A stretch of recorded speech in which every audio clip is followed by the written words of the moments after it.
This video is made possible by the following mad lads. All their awesome gear they supplied to me can be checked out in the description below. Hey guys, I went to Denmark and managed to get a sunburnt nose boy here. And welcome back to R Factor 2 for another video. So yes, I recently got back from Denmark where I was lucky enough to get the opportunity to drive an Audi S3 TCR car. Now there will be a separate video about that in the next few days, but whilst I was flying back on the plane, I downloaded the Monaco E-prix race to watch, because flying is boring. Now I've got to say, apart from the disappointment they didn't actually race on the full Monaco course, that I really enjoyed it. Especially as this race happened on the same weekend of the not-so-action-packed Spanish Formula 1 Grand Prix. So I thought I would take advantage of the fact that RF2 have recently released the Monaco E-prix circuit and give it a go for myself. So this race is going to be 8 laps of the Monaco E-prix circuit, obviously against the entirety of the Formula E field, and I found myself starting at the back as I always do in my Venturi, driving as Felipe Massa. Luckily though, I haven't got to contend with fan boost or the attack zones, because frankly I don't really like those. They're a bit of a gimmick, and I think the racing in Formula E is good already. You don't need to add more things into the mix. But anyway, 8 laps here at Monaco, starting from 22nd and the last. Let's see how many places we can make up. Right then, so here we are on the grid in our Venturi as Felipe Massa. I say rev the engine, we don't really do that. Prime the motor, I guess. Wait for the lights, and away we go! To the sound of many electric rees as we go down to T1 second gear. Probably not going to change out of second gear now for the entirety of the race. Try and sneak up the inside. Those walls are very close as we go down to T1. Bit different, of course, from the Monaco circuit we're used to. We go down to the right here. Down the wrong way up the escape road if you're a Formula 1 fan, and then we brake coming into the chicane after the tunnel, and we rejoin the traditional Monaco circuit. All the lock I can put on a little bit more through there. There you go, not a bad start there, from 22nd up to 17th place, so a 5-place gain coming up to back. A little bit of a break on the way in. The tyres feel very cold at the moment, so the car's sliding more than usual. Full throttle through here on the curb. The car gets a little bit unsettled, so don't throw it through there too quickly. Easy on the big curbs, and now coming up to the Rascasse. Again, just being very long on the brake in this car. It's easier to brake that way. Of course, those are all-weather tyres, and the regeneration we have to do in this car as well kind of affects the braking efficiency a little bit, but we can drive around it. So first lap done, not too bad, up a couple of positions. Now, first time going full speed into T1. Trying right on the edge of what I can do on the braking. You see the car starts to move a little bit when you get heavy on the brakes. So I actually move the brake bias back a little bit. As stock, the car comes up. Oh, nearly ran into the back of an Audi there, or an apt car. Easy, easy. There you go, nice. It's very easier to lock up on the stock brake bias. It's like 58 to the front and 42 to the rear. I've moved it back a little bit, so it's a little bit more twitchy on the brakes than usual, but it actually turns now instead of dying. Oh, on the brakes, a little bit of contact with the wall there. Don't want to do that too often. Driving this thing is, this car does not drive the way you think it does when you drive it. It's almost feels quite lethargic in the way it goes around corners, but it has pretty damn decent acceleration. So, oh, at the last corner there. Got onto the curb on the exit and got a bit sideways as a Jaguar big in my mirrors. So I'm going to try and make an effort to actually get onto the back of this pack again after that little mistake. Heavy on the brakes, turning to almost hit the wall. Understeer, don't hit the wall, Jimmy. Hitting walls around here in Monaco, of course, is probably the least favourite thing for a driver to do.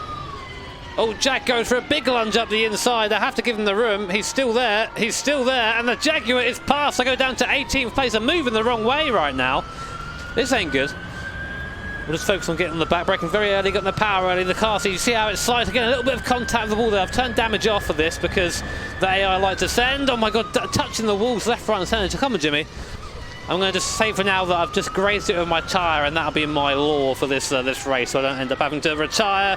Car dives up the inside, got to keep an eye on that there. That was scary.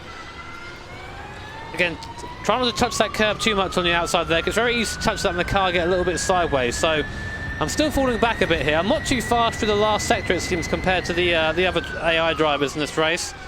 There you go. That's a bit better through T1. We'll try and slide it through and get on the power early. I've got to say, though, the halo is really playing havoc with what I can see at the moment. It's very difficult to see what's going on with this big halo in front of my face. I would like the opportunity to make it transparent for single screen. That'd be something I think the RF2 should implement. It makes things very difficult when you're chasing someone. Wow, got on the power a bit too early there for it to back, and the car got sideways. These things are far from planted. Really not much downforce in these cars at all. It's pretty much all mechanical grip, and yeah, it's very easy to lose it if you're not careful. Coming through Raskas again. Having my insides sniffed at. Stop sniffing my insides, that's not sexy.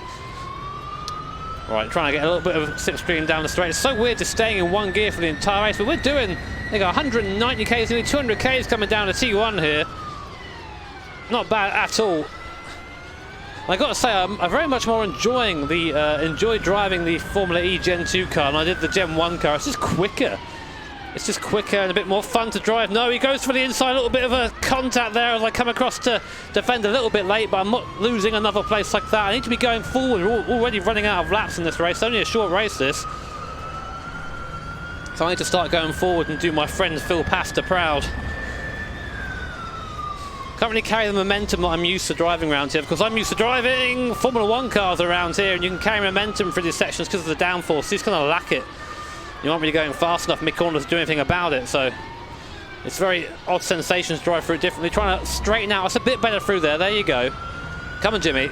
Do better. Be a good driver. I know it's difficult. So we're going to look again to try and just get on the brakes nice and late, close up the gap a little bit, bleed off as we come onto the corner, and then back on the power downhill. Nice. There's a big train of cars here. I might try a send. We're quite a way back. Fuck it, send it. Braking zone is so long in this thing, you can kind of get away with it. Oh, we're a bit tight. I can't quite get the lock on. He's still there on the left. He touches the wall. Thank you very much, sir.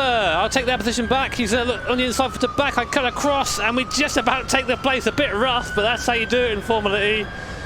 You got to just send it. Oh, man. Watch out.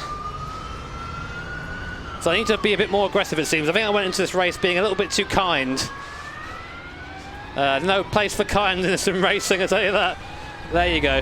So we are now up back to, we're in 12th position.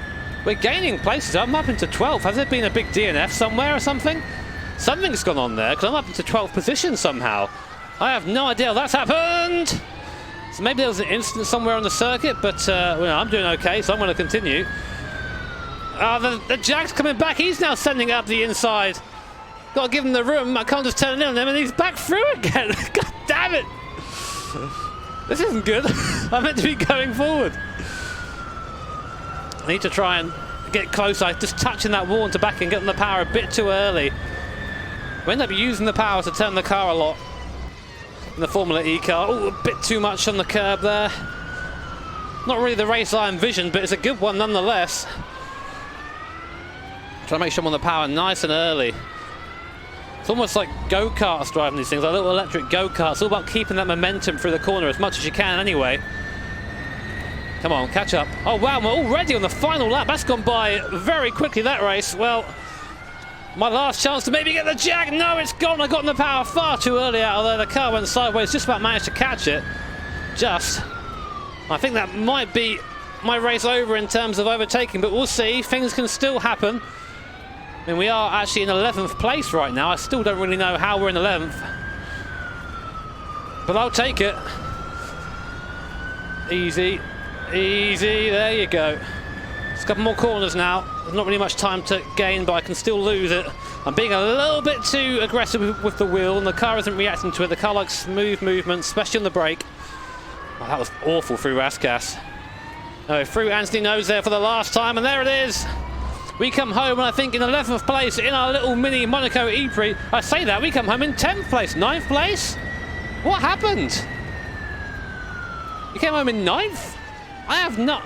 I had to see what happened there, because I only overtook one person and I got overtook again. So I'm guessing there has been an issue somewhere for the AI, but let's go see what happened. So yeah, I ended up finishing in 9th position. I went back to look why I finished 9th, and it seems a couple of the cars came into the pits for whatever reason. I did see one car retire after just going head-on into the barrier at the Raskas, but otherwise the AI pitting for odd reasons doesn't really bother me too much. Of course, I gained from that, but that was still a fun race regardless. Having that little kind of a duel with that Jaguar there in front was pretty damn cool, and I had to really keep an eye on my mirrors because he was just sending it from a while back.